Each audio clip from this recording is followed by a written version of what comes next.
ಯಾಕೆ 2006ರಲ್ಲಿ ಯಾರು ಮಾಡಿದ್ದು ಇದನ್ನ ಟೌನ್ಶಿಪ್? 2000ದಲ್ಲಿ ಕುಮಾರಸ್ವಾಮಿ ಅವರೇ ಮಾಡಿದ್ದು. ಸರ್ಕಾರ ಬಿತ್ತು ಅಂತಂತ ಹೇಳಿ ಅದನ್ನೆಲ್ಲ ನೆಲಗುಂಪಿಗೆ ಬಿಡಿರ್ತಕ್ಕಂಥದ್ದು. ಆಕ್ಚುಲಿ ಬರ್ದಾರೆ ಅವರು. ನಾವು ಪಾಠ ಮಾಡಕ್ ಹೋದಾಗ ಈಗೆಲ್ಲದನ್ನ ಸುಮ್ಮನೆ ಇದನ್ನ ತಪ್ಪು ಪಾಠ ಮಾಡ್ತಾ ಇದಾರೆ ಅಂದ್ರೆ ಎಷ್ಟು ಸರಿ ಹೇಳ್ರಪ್ಪ ನೀವೇ. ಎಲ್ಲ ಬರ್ದಿರೋ ವರ್ಣಮಾಲೆ ಬರ್ದಿರೋರೆ ಅವ್ರು ಅದಕ್ಕೆಲ್ಲದಕ್ಕೂ. ಮತ್ತೆ ನಾವು ಪಾಠ ಮಾಡಕ್ ಹೋದಾಗ ಮಾಡೋದು ಎಷ್ಟು ಸರಿ ಹೇಳಿ? ಅದೇ ಗೊತ್ತಲ್ಲಪ್ಪ. ಈಗೆಲ್ಲ ಬಿಜೆಪಿ ಅವ್ರ ಜೊತೆ ಸೇರ್ಕೊಂಡಿದಾರಲ್ಲ, ಮತ್ತೆ ಆಗ ಮಾಡ್ತಾ ಇದ್ನಪ್ಪ ಅಂದ್ರೆ ಅವ್ರು ಬಿಡ್ತಾರ ಅವರಲ್ಲಿ? ಇದೆಲ್ಲ ಇರ್ತಾವ ಎಲ್ಲ. ನೋಟಿಫಿಕೇಶನ್ ಮಾಡಿರೋರೆ ಅವ್ರು 2006ರಲ್ಲಿ.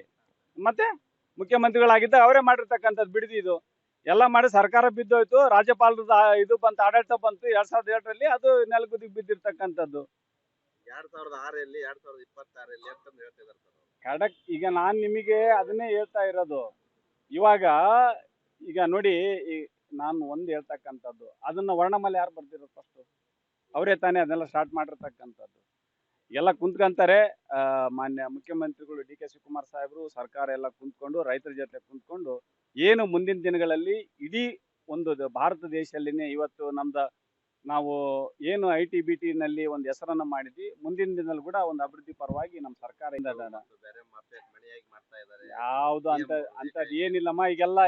ಈಗೆಲ್ಲರ ಬಗ್ಗೆ ಈಗ ಮಾತಾಡ್ಲಿಲ್ವಾ? ಇದ್ರದೆಲ್ಲ ರಾಜಕೀಯ ಬಣ್ಣ ಇದೇನಂತ ಮತ್ತಿದು NH ಅದಕ್ಕೆಲ್ಲ ಇವತ್ತು ನಿಮ್ ಎದುರಿಗೆ ಬಂದು ಉತ್ತರ ಕೊಡ್ತಾ ಇರ್ತದ್ದು. ಅಭಿವೃದ್ಧಿ ಮಾಡ್ಬೇಕಾದ್ರೆ ಇವೆಲ್ಲ ಇದ್ದೇ ಇರ್ತಾವೆಲ್ಲ, ಅಪವಾದಗಳು ಇವೆಲ್ಲ ಕೂಡ.